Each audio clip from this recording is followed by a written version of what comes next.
Lottery winner gets rich, but leaves his own mother starving. Brandon Michael Thompson was cutting into the most expensive filet mignon at the restaurant when his phone rang. It was his neighbor, Mrs. Jenkins, her voice trembling with worry. His mother, Mrs. Dorothy, had fainted from weakness at the neighborhood bakery where she always bought just one bread roll a day. The 28-year-old man, dressed in a flawless black dress shirt and a watch that cost more than an economy car, sighed in irritation. It had been 3 months since he'd won the entire 42 million Powerball jackpot by himself, and ever since, his life had become an endless string of social engagements, investments, and meetings with financial advisors. The last thing he needed was more family drama. "Dr. Brandon, Mrs. Dorothy is very weak. She said she hasn't been able to buy proper food," Mrs. Jenkins explained, using the title he now insisted everyone call him. "It's fine, Mrs. Jenkins, I'll take care of it later," Brandon replied, hanging up without ceremony. He turned his attention back to Brittany, the 35-year-old blonde socialite he'd met at the golf club 2 weeks earlier. She smiled as she sipped the $300 bottle of wine he'd ordered to impress her. "Who was that, darling?" Brittany asked, running her perfectly manicured hand over his arm.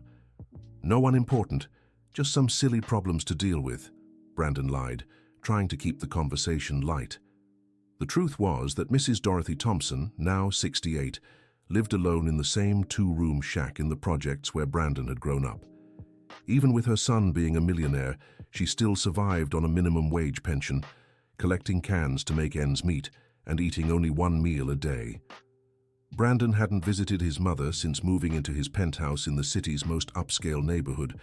In fact, he was ashamed of his humble roots and worked hard to erase any trace of his impoverished past. Brittany and his new wealthy friends didn't know he'd grown up in the projects, and he intended to keep it that way. 2 hours later, when he got home, Brandon found 15 messages on his phone, all from neighbors worried about Mrs. Dorothy. Apparently, she had fainted again, this time in her own home, and had been helped by neighbors. The phone rang once more. It was Marcus, a childhood friend who still lived in the projects. "Brandon, man, your mom's really not doing well. Mrs. Jenkins said she hasn't eaten properly in days. What's going on, bro?" "Marcus, don't call me bro. And my mom's fine. She's always been dramatic," Brandon snapped, annoyed by his friend's familiar tone. "Dramatic? Man, that woman raised you alone, working as a cleaning lady. How can you say that?" Brandon hung up, feeling a mix of anger and something he refused to acknowledge as guilt. He had worked hard to get where he was now. He'd sold his small cell phone repair shop and invested everything in lottery numbers for 2 years, using a strategy he'd developed. When he finally won, he decided it was his chance to start a completely new life. The next morning, he woke up to more calls. This time it was the community clinic in his mother's neighborhood. Mrs. Dorothy had been admitted with malnutrition and severe anemia. "Mr. Thompson, your mother needs special care. She's very weak," the nurse explained over the phone. "How much does a private hospital stay cost?" Brandon asked, already thinking about how to solve the problem quickly. "Sir, it's not about money. Your mother needs affection, regular meals, family support." Dear listener, if you're enjoying the story, don't forget to like and especially subscribe to the channel. It really helps us newcomers. Now, continuing, Brandon hung up the phone and stared out the window of his luxurious penthouse. Below, the city stretched as far as the eye could see, including the distant projects where he'd been born. From that height, it looked like nothing more than a dark smudge on the horizon. Brittany arrived for lunch wearing an expensive dress and chatted excitedly about the launch party for a new jewelry store. Brandon tried to focus on the conversation, but he couldn't stop thinking about his hospitalized mother. "You're acting strange today, honey," Brittany remarked, noticing his distraction. "Just work stuff," Brandon lied again. "Lucky you don't have family to bother you. I'm always fighting with my parents about money," Brittany said, unaware of the impact of her words. Brandon had told her he was an orphan, a lie that now weighed on his chest like a stone. The double life he'd built was becoming harder to maintain. That afternoon, while Brittany shopped at an ultra-expensive boutique, Brandon got another call from Marcus. "Your mum's in the hospital, bro. The neighbors did a whip round to buy some medicine she needs. Aren't you gonna do anything?" I'll handle it, Brandon replied, but he did nothing. Instead, he went to the golf club, where he'd scheduled a game with 3 important businessmen. He was trying to break into their social circle for new investments. During the game, one of the men, Mr. Richard Blackwell, a 60-year-old supermarket chain owner, made a comment that chilled Brandon to the bone.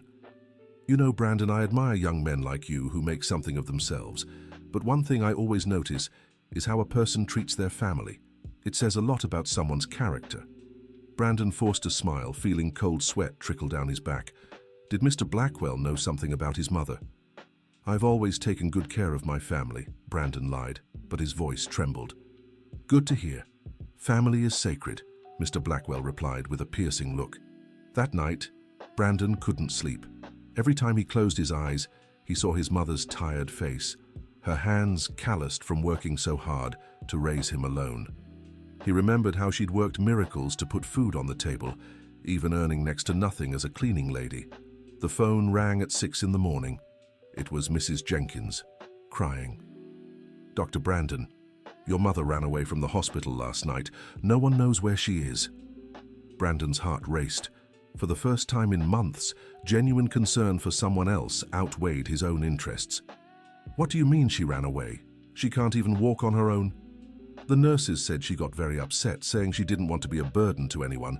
Dr. Brandon, she's so weak. Something terrible could happen." Brandon cancelled all his appointments for the day and went searching for his mother. First, he went to the hospital, then combed every corner of the projects where he'd grown up. The neighbors looked at him with a mix of recognition and unease. Dressed in expensive clothes and driving an imported car, he seemed like a stranger in the place he'd once called home. "Boy, you've changed a lot," remarked old Pete, owner of the grocery store where his mother used to buy on credit during hard times. "Have you seen my mum today?" Brandon asked, ignoring the comment. "Saw her early this morning, all dressed up but real thin. Said she had some things to take care of." Brandon kept searching, winding through narrow alleys and past the simple houses where he'd played as a child. With every turn, more memories came flooding back. He remembered how his mother worked 3 jobs to pay for his education, how she sold sweets on the street to buy his school books. He found Mrs. Dorothy in the late afternoon, sitting alone on the bench in the small park they used to visit when he was little. She was wearing her best dress, the same one she wore for special occasions, but now it hung too loose on her thin frame. Her grey hair was carefully combed, and she held a small bag. "Mom," Brandon called, approaching slowly. Mrs. Dorothy looked up, and in her eyes he saw a deep sadness that hit him like a punch to the gut. "Hi, my son," she said, her voice weak but trying to smile. "What are you doing here? Everyone's worried." "I came to say goodbye to the places that were important to us," Mrs. Dorothy replied, looking around the small park. "Goodbye? What are you talking about, Mom?" Mrs. Dorothy opened the bag and pulled out an old, yellowed photo. It was a picture of the 2 of them, taken when Brandon was 8, on the day she managed to buy his first brand new toy. "Do you remember this photo, my son?" Brandon looked at the image and felt a pain in his chest. He remembered that day perfectly. His mother had worked weekend cleaning jobs for 2 months to afford that remote control car he'd wanted so badly. "I remember, Mum. That day you told me that when you grew up you'd take care of me. You said we'd live in a nice house and I'd never have to work hard again." His mother's words cut through Brandon like knives. He had promised exactly that with all the sincerity of an 8-year-old. "Mom, You don't need to explain, my son. I understand. You grew up, became important, have a new life. There's no room for an old woman like me." "That's not it, Mom. It's complicated." "Complicated." Mrs. Dorothy repeated the word slowly, as if trying to understand its meaning. "My son, nothing was complicated when you were sick, and I stayed up 3 nights taking care of you. Nothing was complicated when you wanted to go to college, and I worked as a cleaning lady overnight to pay for it." Brandon felt his eyes fill with tears. It had been so long since he'd cried, ever since he decided rich men didn't cry. "I know you've made a lot of money, my son. The neighbors told me. I was so happy for you. Then why didn't you come find me? because a mother shouldn't be a burden to her son. I raised you to fly high, not to be held back by my needs. But you're struggling, Mom, you're going hungry. And you knew that and still didn't come see me even once. The silence that followed was deafening. Brandon couldn't deny the accusation because it was true. He'd known his mother was struggling and had chosen to ignore it. Mom, I can explain. You don't need to, my son. I just wanted to see you one last time and tell you I love you, even if you're ashamed of me. I'm not ashamed of you. Yes, you are, Brandon, and I understand. I'm just a poor, ignorant old woman. I don't fit into your new life. Mrs. Dorothy stood from the bench, but her legs trembled and she nearly fell. Brandon caught her, feeling how fragile and thin she was. Mom, let's go home. Let's talk properly. What home, my son? You live in a rich man's apartment. I live in a shack in the projects. Our homes are in different worlds now. Brandon helped his mother sit back down on the bench. The sun was setting, painting the sky orange, the same color he remembered from childhood evenings when they'd walk home after spending the day in the small park. Mom, I need to tell you something, Brandon said, taking a deep breath. I told everyone I was an orphan. Mrs. Dorothy looked at him with surprise and pain. Why, my son? Because I thought it would be easier, that no one would ask questions about my past. And it is easier, isn't it, not having a poor mother to explain to your rich friends? Brandon lowered his head, ashamed. Every word from his mother was true and stung like an open wound. I messed everything up, didn't I, Mom? You didn't mess up anything, my son. You just forgot who you are. How can you forgive me after everything I've done? Because a mother always forgives. Even when it hurts badly, a mother always forgives. Brandon hugged his mother right there on the bench in the small park, crying like he hadn't since he was a child. He breathed in her familiar scent, the same comforting smell of love and care that had soothed him when he was little. I'll fix everything, Mom. I promise I'll fix it. You don't have to fix anything for me, my son. If you want to do something, do it for yourself, so you can look in the mirror and be proud of what you see. That night, Brandon took his mother back to the hospital, where she was given medication and IV fluids to regain her strength. He stayed in the room with her all night, talking about old times and asking for forgiveness 1,000 times. When Mrs. Dorothy fell asleep, Brandon stepped out into the hallway and called Brittany. It was time to start fixing his lies. Hi, honey. How was your day? Brittany answered cheerfully. Brittany, I need to tell you something important.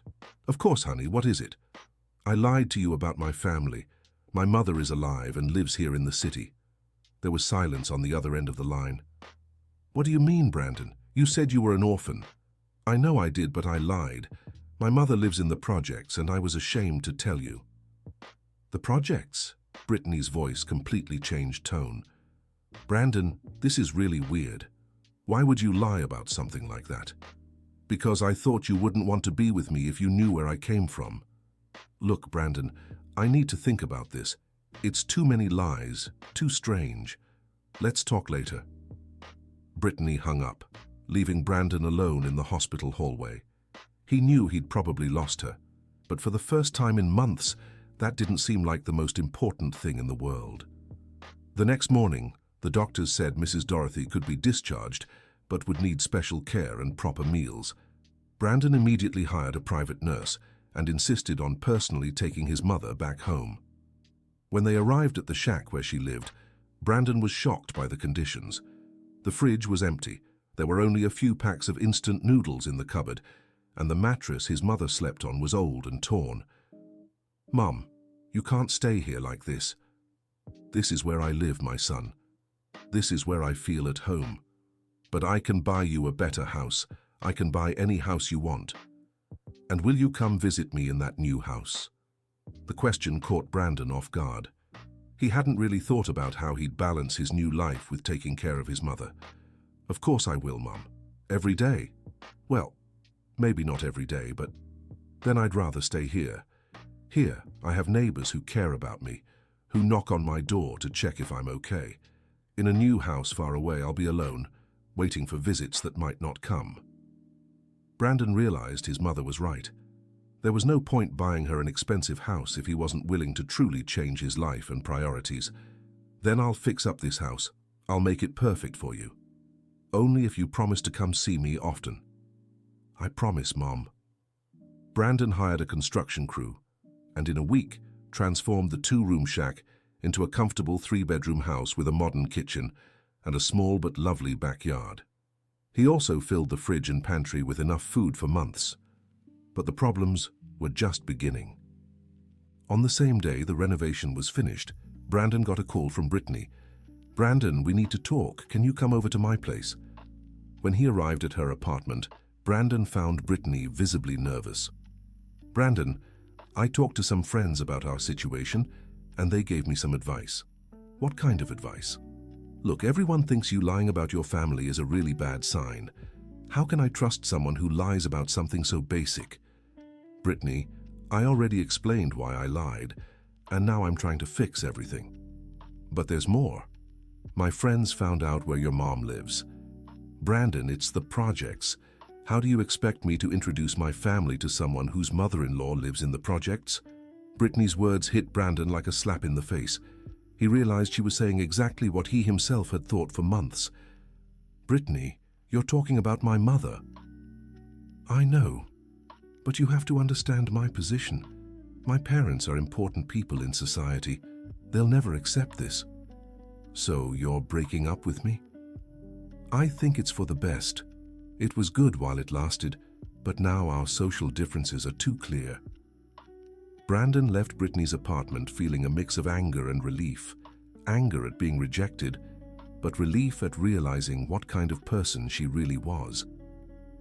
On his way home, he stopped by the neighborhood where his mother lived to visit her.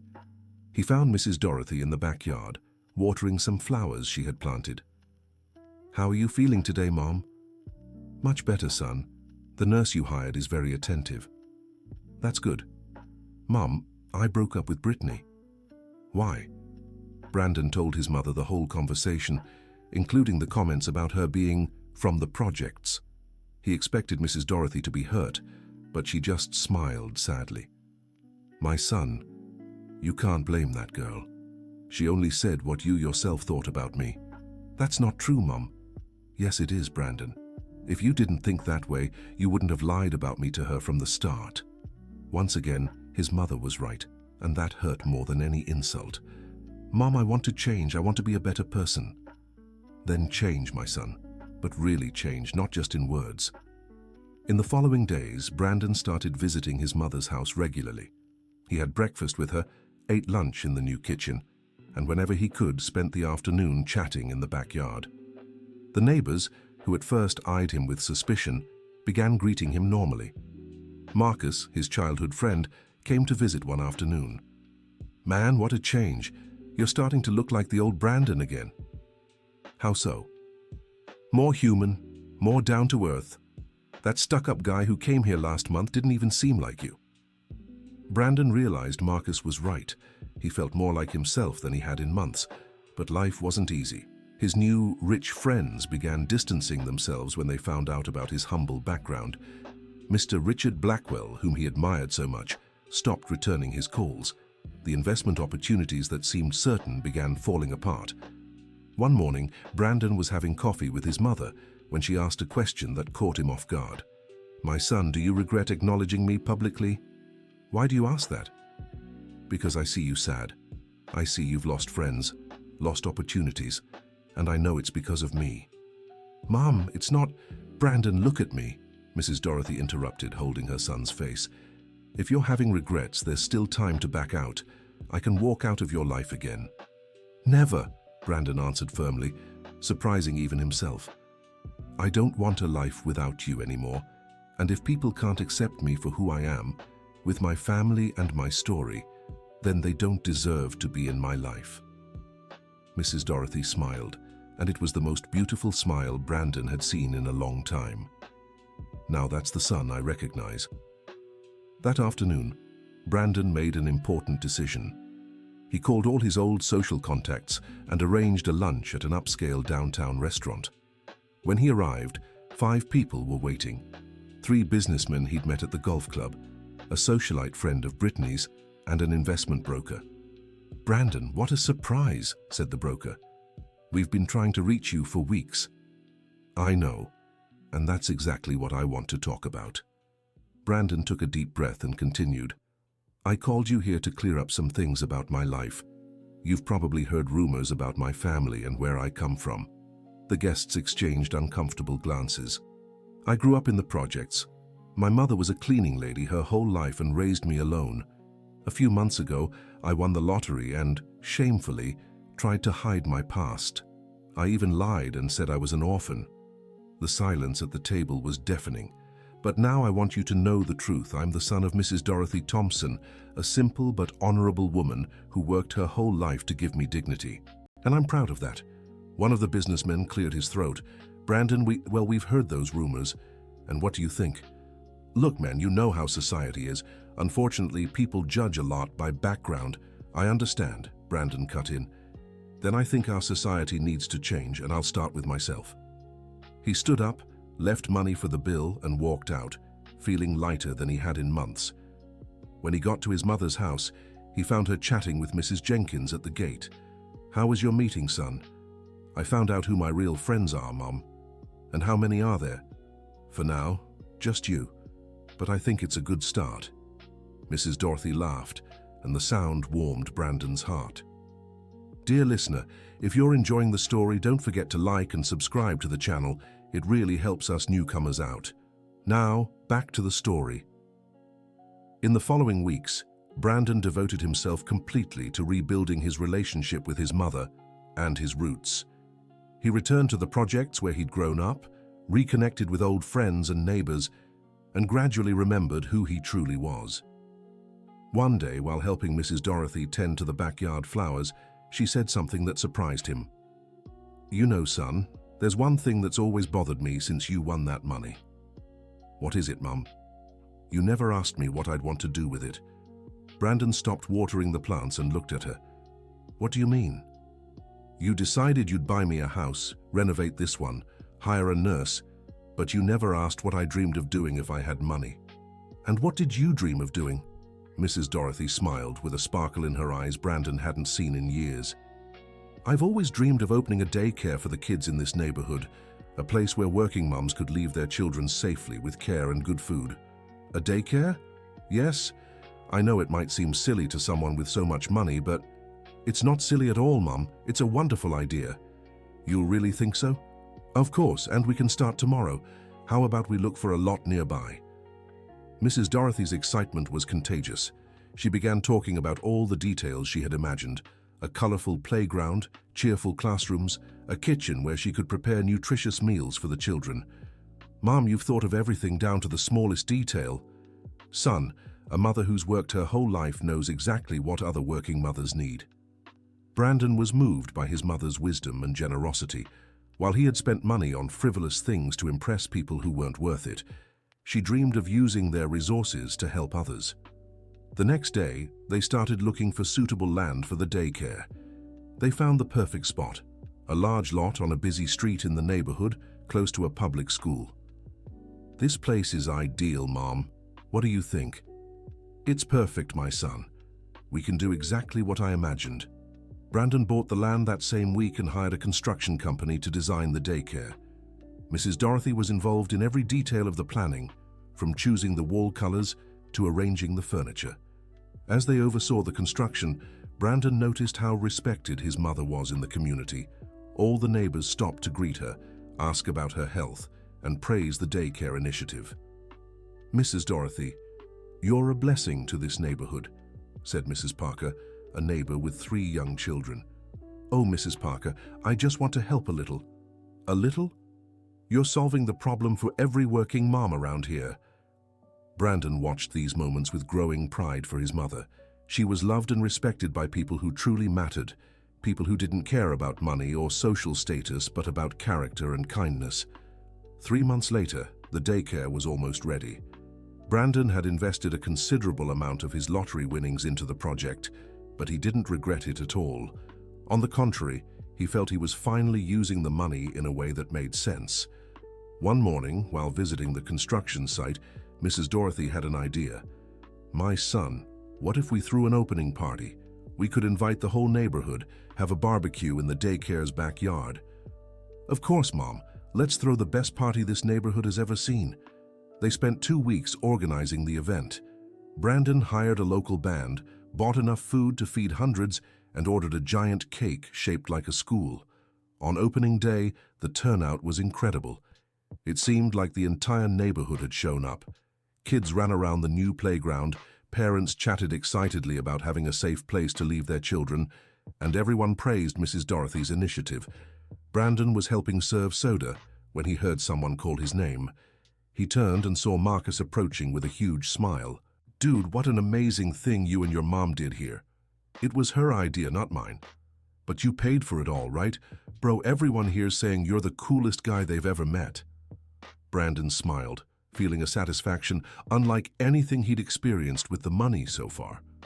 "Marcus, can I ask you something?" "Sure. Do you think people here really respect me, or is it just because I have money?" Marcus laughed and clapped Brandon on the shoulder. "Man, are you crazy? People respect you because you're using your money to do good, and mostly because you haven't forgotten where you came from." "How do you know I haven't forgotten?" "Because you're here, side by side with everyone, serving soda and talking to the kids.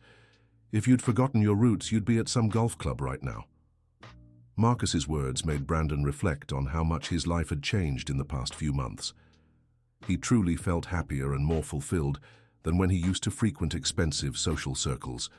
The party lasted late into the night. When everyone had left, Brandon and Mrs. Dorothy were alone in the daycare's backyard, looking at the result of months of hard work. "Mom, thank you." "For what, son?" "For teaching me what really matters in life. I didn't teach you anything you didn't already know. I just helped you remember." Brandon hugged his mother, grateful for the chance to fix the mistakes he'd made.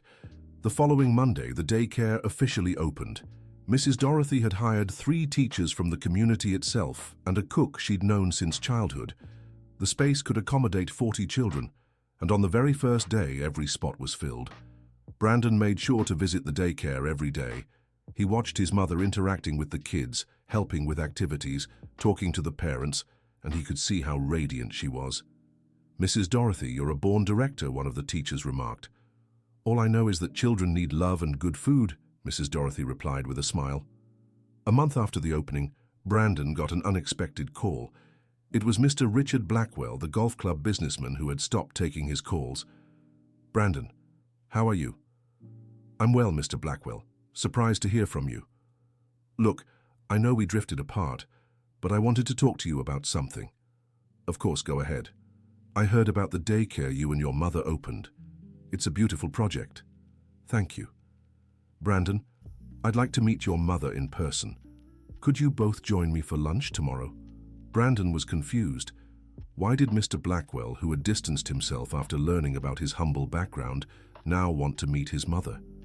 "May I ask why?" "Of course. I'll be frank with you, Brandon. When I first learned about your family history, I pulled away because I thought you had lied due to questionable character. But then, seeing what you've done with the daycare, I realized you lied out of insecurity, not malice. And that changes everything." "I understand. Besides, anyone who uses their wealth to help the community they came from has my respect. I'd like to meet the woman who raised a son like that." Brandon scheduled the lunch for the next day. When he told Mrs. Dorothy, she grew nervous. "Son, what am I supposed to say to an important businessman like him?" "Mum, you'll say exactly what you think. That's what makes you special." On the day of the lunch, Brandon took his mother to an elegant downtown restaurant. Mrs. Dorothy wore the best dress she owned, and Brandon noticed how tense she was. Mr. Blackwell greeted them warmly. He was a tall man with graying hair and an elegant demeanor, but his smile was genuine. "Mrs. Dorothy, it's a pleasure to meet you. I've heard so much about you." "The pleasure is mine, Mr. Blackwell," Mrs. Dorothy replied, slightly intimidated by the upscale setting. Over lunch, Mr. Blackwell asked many questions about the daycare, their future plans, and Mrs. Dorothy's educational philosophy. Brandon was impressed by how naturally and wisely his mother answered every question. "Mrs. Dorothy, You have a very clear vision for early childhood education. Mr. Blackwell, I may not have formal schooling, but I raised a son on my own, and I know children need love, boundaries, and opportunities. And how do you see the daycare's future? I'd like to expand, maybe open more spots, hire more teachers. There are so many children who need a safe place to stay. Mr. Blackwell listened carefully, mentally noting each response. Mrs. Dorothy, I have a proposal for you. What kind of proposal? Brandon asked, a little wary. I'd like to fund the daycare's expansion. I have some empty lots in needy neighborhoods around the city that could be used to open new facilities. Brandon and Mrs. Dorothy exchanged surprised glances. Why would you do that? Asked Mrs. Dorothy. Because I believe in your project, and because I think quality early education is an investment in our city's future. But you don't even know us well, Mrs. Dorothy insisted. Mrs. Dorothy, I know enough. I see a mother who raised an honest son, a son who recognized his mistakes and changed his ways, and two people using their own resources to help others. That tells me everything I need to know. Brandon felt a strong emotion swelling in his chest. After months of being rejected for his humble background, he'd finally found someone who respected him precisely because of it. Mr. Blackwell, it would be an honor to work with you, Brandon said. Excellent. We'll discuss the details later. Now, Mrs. Dorothy, tell me more about your ideas for the new facilities. The lunch lasted 3 hours. Mr. Blackwell was charmed by Mrs. Dorothy's simplicity and wisdom, and she gradually shed her initial shyness. When they left the restaurant, Mrs. Dorothy was beaming. My son, what a good man this Mr. Blackwell is. It's true, Mom, and he really liked you. Do you really think so? I'm sure of it. You won him over with your sincerity.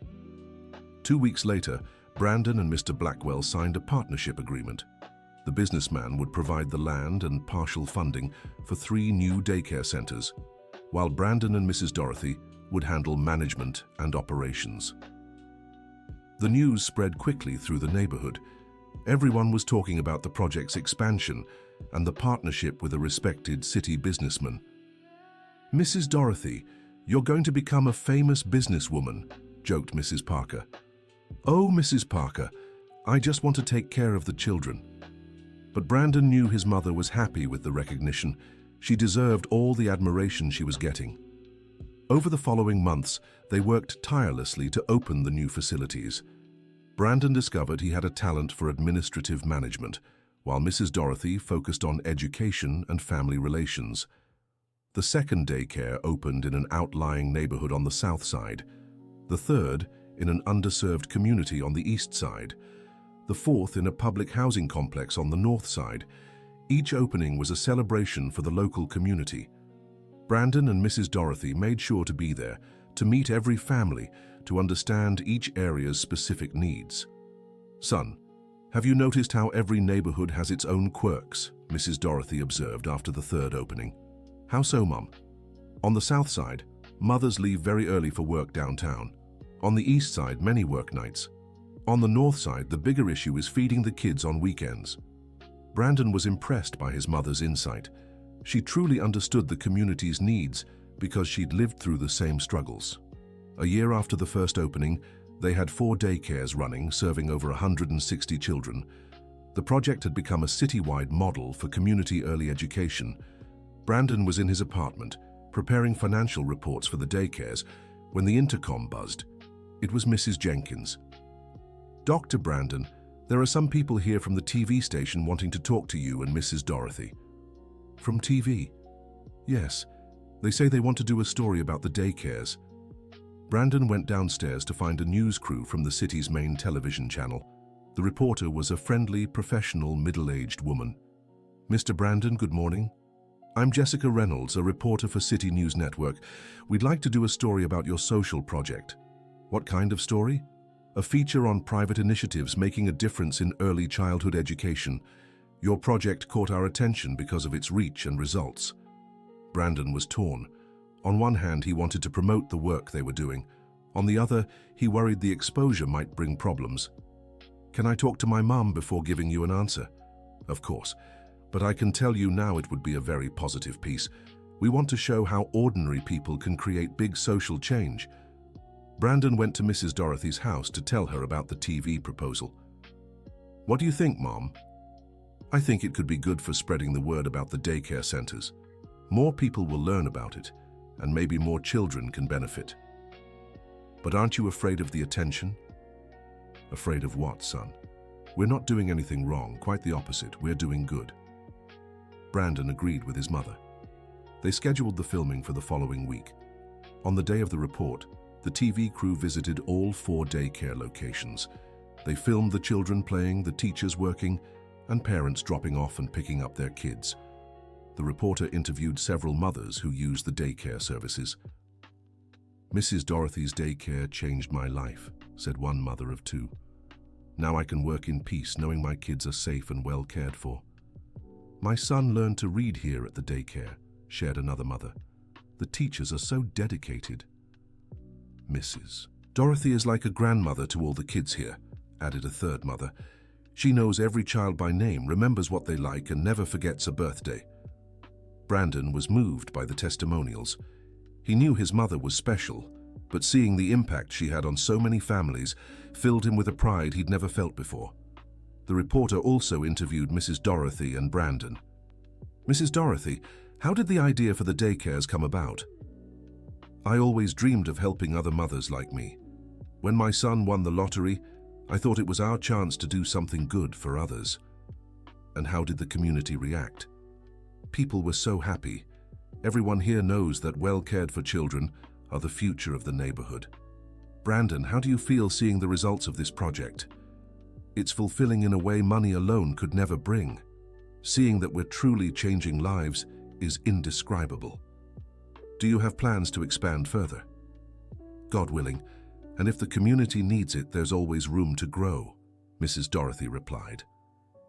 The story aired the following week during the local evening news.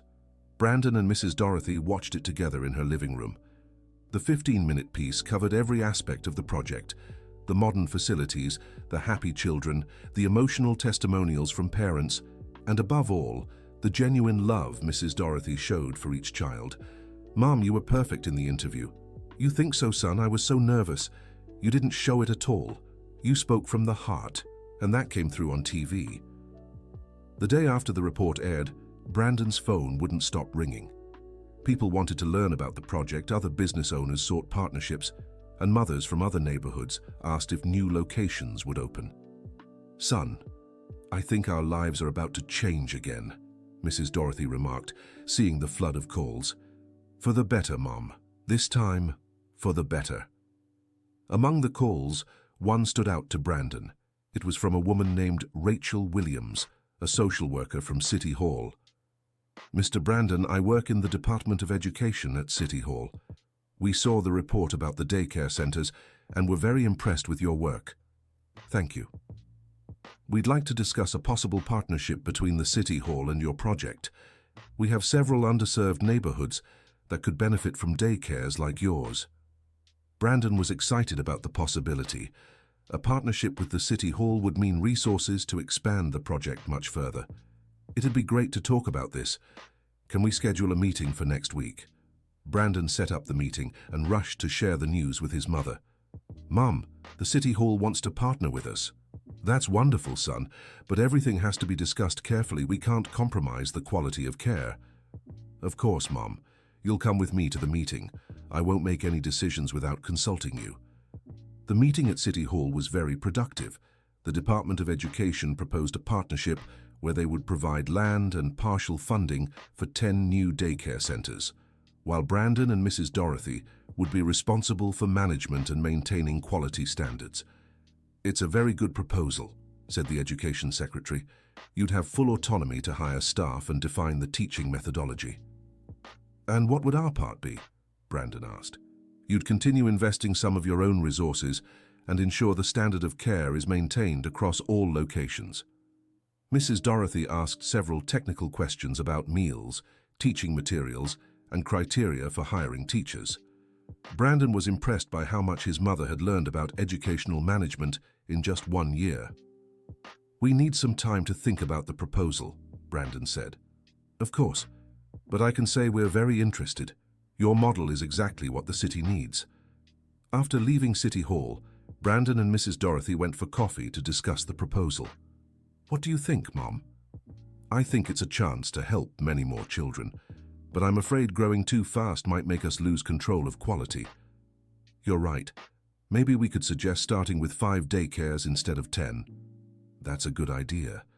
And we could propose opening them gradually, one every 3 months. Brandon smiled. His mother was thinking like a true businesswoman without losing focus on quality care. "Mum, you've changed so much this year." "How so?" "You've always been wise, but now you're more confident, more decisive." "It's because I have a purpose now, son. Taking care of these children gives me the energy to face any challenge."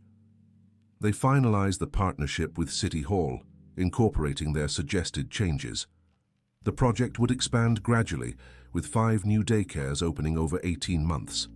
The first of the new centers opened 6 months later in an underserved neighborhood on the west side. The event was attended by the mayor, city council members, and representatives from other social organizations. During his speech at the inauguration, the mayor publicly praised Brandon and Mrs. Dorothy's work. This project is an example of how the private sector can work alongside the government to transform lives. Mrs. Dorothy and Brandon Thompson are a credit to our city. Brandon glanced at his mother during the mayor's speech. She was emotional, but maintained her usual dignified and humble demeanor.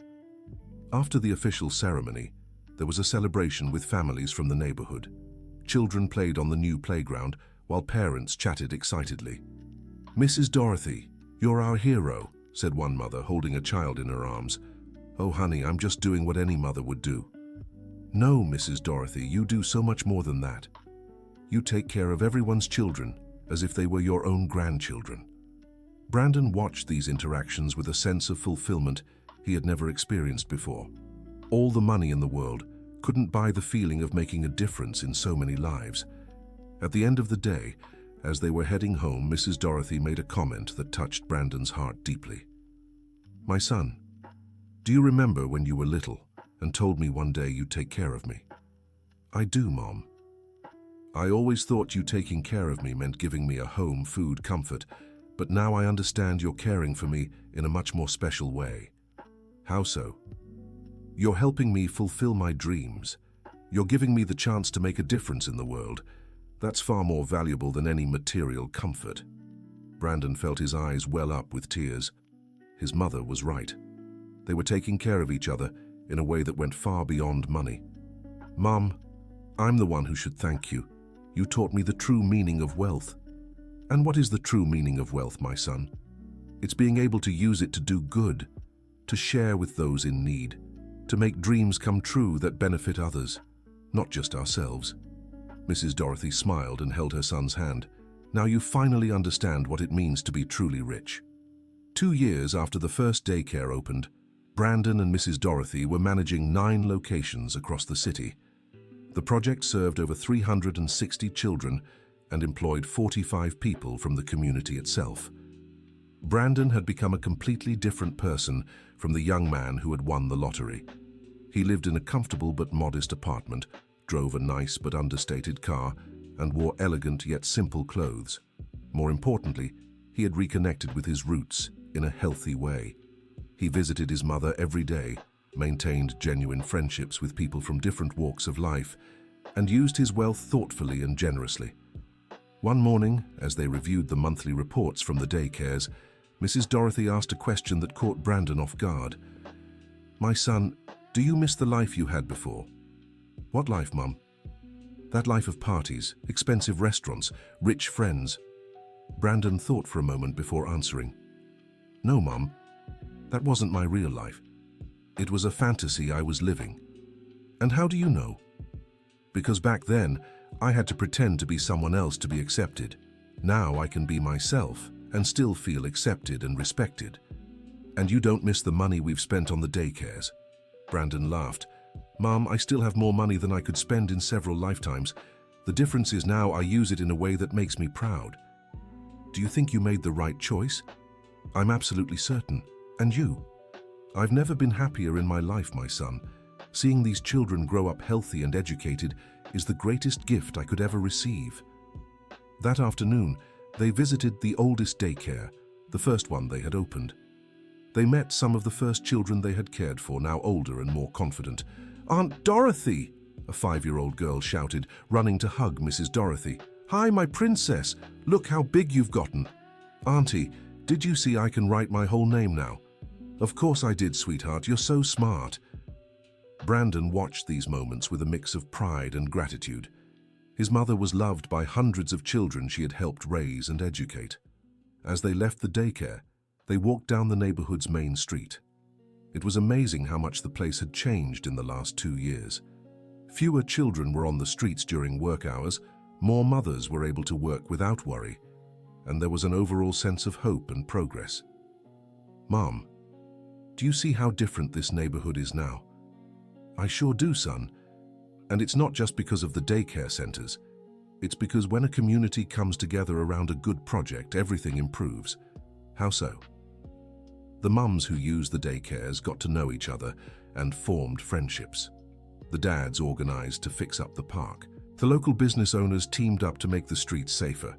One good thing leads to another. Brandon had never thought about it that way, but his mother was right. The daycare project had created a ripple effect of improvements in the community. When they got home, a surprise was waiting for them. It was Marcus, Brandon's childhood friend, accompanied by a young, beautiful woman. "Brandon, Mrs. Dorothy, I want you to meet my fiancée, Ashley." "How wonderful, Marcus!" Mrs. Dorothy exclaimed, hugging the young man. Ashley was a public school teacher who had just graduated with a degree in education. During the conversation, she showed great interest in the daycare project. "Brandon, Marcus told me about your work. It's truly inspiring." "Thank you, Ashley. Do you work with kids too?" "Yes, I teach first grade at a municipal school. It's a job I love, but it's hard to give individual attention to classes with 30 students. That's exactly why the daycares are so important," Mrs. Dorothy said. "With smaller groups, we can take better care of each child." "Mrs. Dorothy, can I ask you something?" Ashley said, a little shy. "Of course, dear. You wouldn't happen to need more teachers at the daycares, would you? I'd love to work on a project like yours." Brandon and Mrs. Dorothy exchanged glances, smiling. "Actually, we're just starting to plan the 10th location," Brandon said. "Maybe this could be a great opportunity." "Really?" Ashley's face lit up. "Absolutely. But first, you should spend some time getting to know the project better. How about shadowing the work at one of the daycares for a few days?" "That would be perfect." Marcus was beaming at his fiancée's excitement. "Man, this is awesome. Ashley has always dreamed of working on a social project." "Then she came to the right place," Mrs. Dorothy said. "Every week we get more people wanting to help." During dinner, Ashley asked all kinds of questions about the daycare's methods, the challenges, and the results they'd seen in the children. "Do you follow up with the kids after they leave the daycares?" she asked. "We do," Mrs. Dorothy replied. "We track how they're doing in regular school, talk to their parents, and offer support when needed." "And how are the results?" "Really good," Brandon said. "The kids who went through our daycares are performing above the regional average in school." "That's amazing. It shows your work is making a real long-term difference." Brandon was impressed by Ashley's knowledge and enthusiasm. She was exactly the kind of person they needed for the project. A week later, Ashley started shadowing the work at the East Side Daycare. She quickly adapted to the project's philosophy and showed a natural talent for working with the kids. "Mrs. Dorothy, Ashley is really good," one of the more experienced teachers commented. "The kids already adore her." "It's true, and she has great ideas for improving activities," Mrs. Dorothy agreed.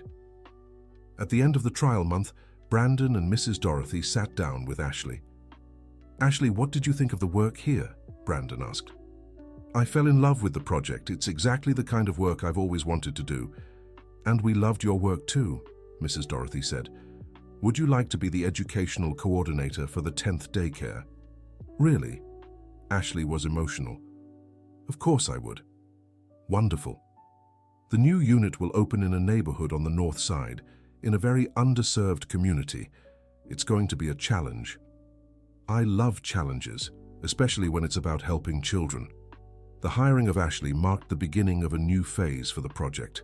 She brought innovative ideas, like art workshops for the kids, monthly meetings with parents for educational guidance, and partnerships with public schools in the area.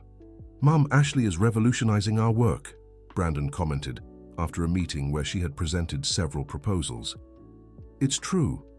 And the best part is, she shares our philosophy, always putting the children's well-being first. Do you think we should give her more freedom to implement her ideas?" "Of course. Young people with good ideas should be encouraged. That's how the project grows and improves." 3 months later, the 10th Daycare Center was inaugurated under Ashley's coordination. The unit included new features like a community garden where the kids learned about urban farming and a children's library with books donated by the neighborhood. "Ashley, you've exceeded our expectations," Brandon said during the opening celebration. "I should be thanking you for the opportunity. Working with you has been a constant learning experience. And for us, having you on the team has been wonderful," Mrs. Dorothy added. "You've brought fresh energy to the project." The opening of the 10th daycare marked a special moment for Brandon. It had been 4 years since he'd won the Powerball, and 3 years since he'd reconciled with his mother and rediscovered his values. That night, alone in his apartment, Brandon reflected on the journey he'd taken. He remembered the insecure, selfish young man he'd once been, ashamed of his roots and obsessed with social acceptance. Now, at 32, he felt like a completely different person. He had a clear purpose in life, genuine relationships, and a sense of fulfillment no amount of money could have bought. The phone rang, interrupting his thoughts. It was his mother. "Son, are you okay?" "I'm great, Mom. Why?" "You were a little quiet today at the party. I thought something might be bothering you." "No, Mom, I was just thinking about how much our lives have changed. For the better, right? Much better. Mom, can I ask you something?" "Of course. Have you really forgiven me for everything I did? For lying about you, for letting you struggle?" There was silence on the other end before Mrs. Dorothy answered. "My son, a mother doesn't forgive because her child is perfect. A mother forgives because she loves unconditionally. And you've already proven you've learned from your mistakes." "How do you know I've learned?" "Because you've truly changed, not just in your actions, but in your heart. And that shows in everything you do." "Thank you, Mom, for everything." "I'm the one who should thank you, son, for giving me the chance to fulfill my dreams alongside you."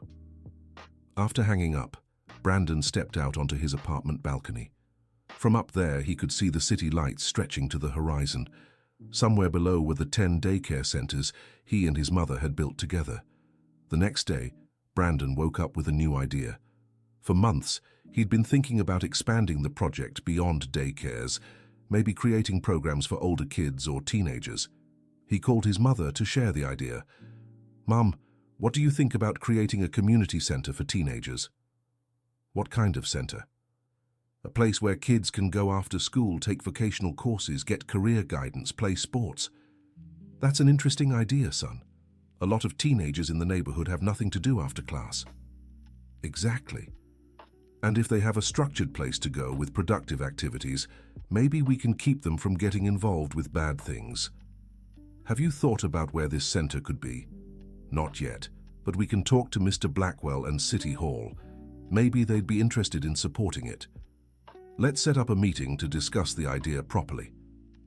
A week later, Brandon, Mrs. Dorothy, Mr. Blackwell, and representatives from City Hall met to discuss the community center project. "It's a natural evolution of the work you're already doing," said Mr. Blackwell, "taking care of young children and then supporting the development of teenagers." "Exactly," agreed the City Hall representative. "We have several available lots that could be used for a project like this." "And what would be the main focus of the center?" asked Mrs. Dorothy. "Vocational training," answered Brandon. "Courses in IT, mechanics, sewing, cooking, things that can give young people a profession." "And sports activities too," added Mr. Blackwell. "Sports are essential for keeping teens occupied and healthy." "We could include tutoring for those struggling in regular school," suggested Mrs. Dorothy. The meeting lasted 3 hours, and by the end they had drafted a detailed plan for the community center. It would be a large space with classrooms, workshops, a sports court, and a common area. "When do you think we can start?" asked Brandon. "If everything goes smoothly with approvals, we could be opening in 6 months," said the City Hall representative. Brandon and Mrs. Dorothy left the meeting excited about the possibilities of the new project. "Mum, did you see how enthusiastic everyone was about the idea?" "I did, and I think it's because the project makes real sense. It's a genuine need for the community." "And would you be willing to coordinate this project too?" "My son, I'm 70 years old. I don't know if I have the energy for another responsibility." "Of course you do, Mum. You're more active and lively than a lot of 40-year-olds. "It's true, I do feel pretty spry, and it really would be nice to watch these boys and girls grow." 6 months later, the Dorothy Thompson Community Center opened with a celebration that brought the whole neighborhood together. The 10,000 square foot space included 8 classrooms, 4 workshops, a multi-sport court, a library, and an auditorium for 100 people. During the opening ceremony, the mayor gave an emotional speech. "This center is more than just a building. It's a symbol of hope for our youth, and all of this was only possible thanks to the vision and dedication of Mrs. Dorothy and Brandon Thompson." Brandon looked at his mother during the speech. She was moved but maintained the quiet dignity that always defined her. "Mrs. Dorothy," the mayor said, speaking directly to her, "you're an example of how one person can transform an entire community. This center bears your name because you deserve this honor." Mrs. Dorothy stood to thank him, and the whole auditorium gave her a standing ovation. "I'm grateful for the recognition, but I want to make it clear that none of this would have been possible without my son Brandon, without Mr. Blackwell, without City Hall, and most of all, without the support of this entire community. A social project only works when everyone comes together." After the official ceremony, there was a celebration with families from the neighborhood. Kids played on the new court, while teens explored the workshops and classrooms. "Mrs. Dorothy, you're our hero," said one mother, emotional. "No, honey. The heroes are you, raising your children with love and dedication even through hardships. I just help a little." Brandon watched these interactions with a deep sense of fulfillment. His lottery money had turned into something much bigger than personal wealth. It had become a tool for social change. At the end of the day, as they were heading home, Mrs. Dorothy made a comment that touched Brandon's heart. "My son, do you know the best part of all this?" "What, Mom?" "It's that now I know when I'm no longer here, the work will continue. You've learned that true wealth lies in doing good for others." "Mom, don't talk like that. You'll be here for a long time yet." "Of course I will. I still have so much to do. But it's good to know the legacy is secure." "What legacy?" "The legacy of using the resources God gave us to help those in need, of always remembering where we came from, of never forgetting we're all equal, no matter how much money we have." Brandon held his mother's hand, feeling immense gratitude for having had the chance to learn these lessons from her. 5 years after the day he had left his mother hungry while dining in expensive restaurants, Brandon Thompson was a completely changed man. He managed 10 daycare centers and a community center that served over 500 children and 200 teenagers. More importantly, he had regained his humanity, his values, and above all, the love and respect of his mother. The lottery money, which had nearly destroyed his family at first, had ultimately become the instrument of his redemption and the fulfillment of Mrs. Dorothy's dreams. One Sunday afternoon, Brandon and his mother sat in her backyard, admiring the flowers she tended to with such care. It was a moment of peace and contentment worth more than all the millions he had won. "Mom, I have a confession to make." "What confession?" "Sometimes I'm grateful for everything I went through at the beginning, for getting lost, for making those mistakes." "Why?"